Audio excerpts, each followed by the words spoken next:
Christiana. Welcome again to my channel, Life with Daddy's Girl. So today I decided to start off with this, and that is the thing that I am currently facing as a parent. Like the title says, 5 rules to happy parenting, how to survive children's tactic and be a cool parent. I know that this topic might not seemingly be that important, or someone might ask, are there really rules to parenting?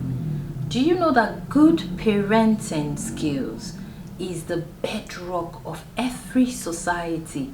Like the normal adage says, charity begins at home. Truthfully, a lot of vices that we experience even in our society today, right, sometimes can be traced to bad parenting.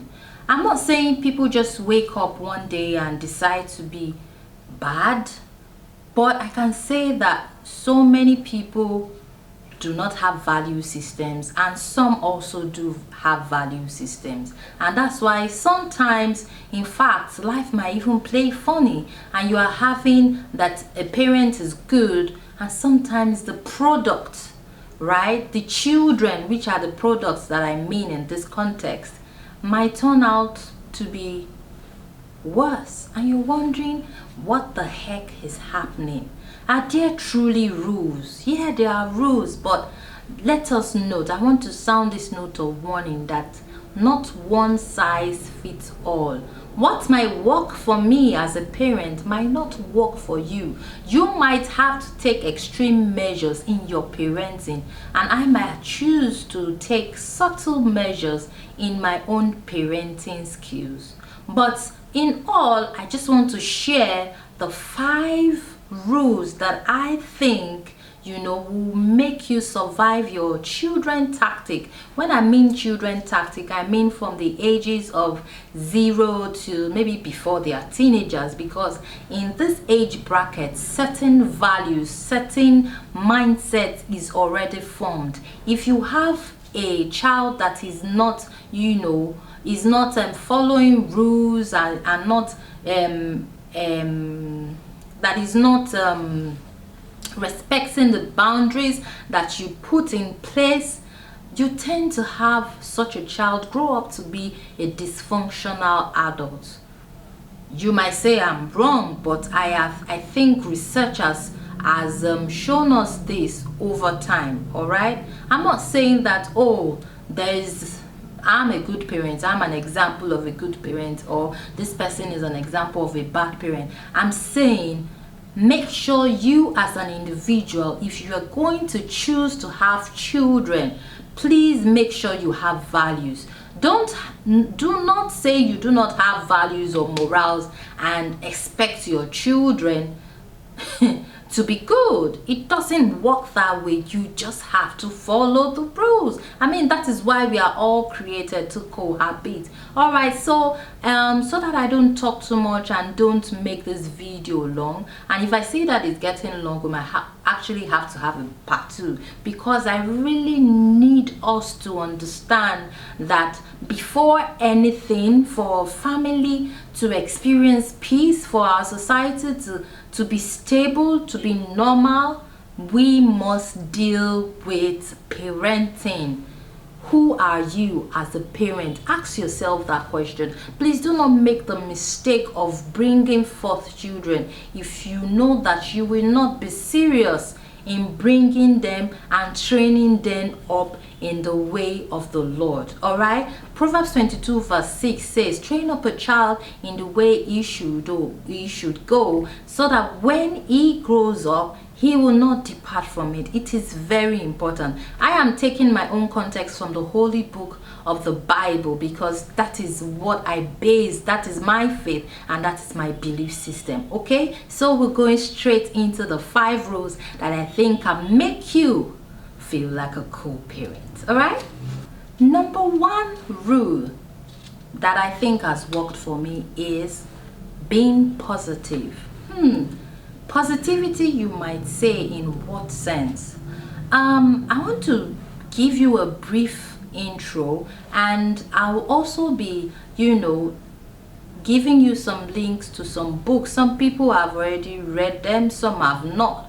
But if you're a new parent, I will encourage you to please read this book. It will help you understand your children's temperament. It will help you to understand how to create boundaries and how you want your children to exhibit your family values. Positivity. Children will test your patience. Trust me. I have 3 girls, and each and every one of my child are different. My temperament, I'm a melancholy, right? I think I'll not just call myself a melancholy, I'll call myself an ambivient, right? Or is that what they call it? Correct me if I'm wrong, but I'm a mix. I can choose to be melancholy if I want to, and I also can choose to be a sanguine if I want to. And I think I actually I've tried to balance each of the temperaments that we have. If you want to know more about temperament, kindly read Spirit Control Temperament by Tim LaHaye. All right, it will do you a whole lot of good, because I can't start explaining what each and every one of those temperaments do. All right, I am a melancholy. Sometimes I choose to be in a certain mood. Meanwhile, I have children that are choleric, right? I have a girl that is choleric, I have one that is sanguine, and I have the one that is melancholy. And how, as a parent, have I been able to manage them and seem cool to my parents, right? Now I want to tell you an interesting fact, and that is, at each and every point of your child's growth milestone, you need to understand their temperament. This is because you must have a positive mindset towards your children, so that you'll be able to assess the treasure that is within them, and be able to guide them into what you want them to be, and not a dysfunctional adult. You see, so many times I see parents doing the wrong things, and I will not blame the child, because if the child knows better, he or she will do better.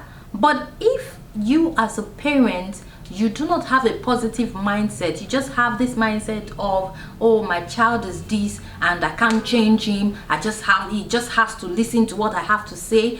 What example are you showing to your child that what you are trying to achieve, or whatever it is that you want that child to exhibit, you are encouraging them to be able to do it? If not, the child will just be looking at you as a giant, and you're not communicating. Sometimes you need to come down to their level and explain things as simple as ABC. You see, children can be simple and technical at the same time. It all boils down to you as a parent, and that is why I usually advise people, young ones, even people that come to me for relationship advice, are you ready for marriage? Are you ready to start rearing kids? Yes, you might be married and you feel, oh, children are a lot. Some people can decide to marry and not have children. It's totally okay.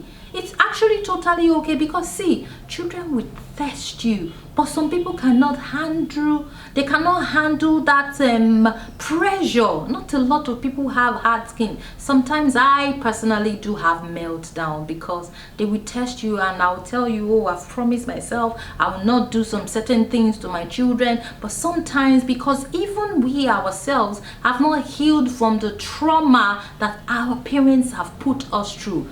Are we truly ready for this conversation? Positive mindset. So no matter what you have experienced in the past, please, I beg you, for the sake of that child's future, remember, you are an entity. That child is an entity. Please treat them as such. Don't use your past trauma to use the skills or whatever they have passed down to you, promise yourself that my child will be different.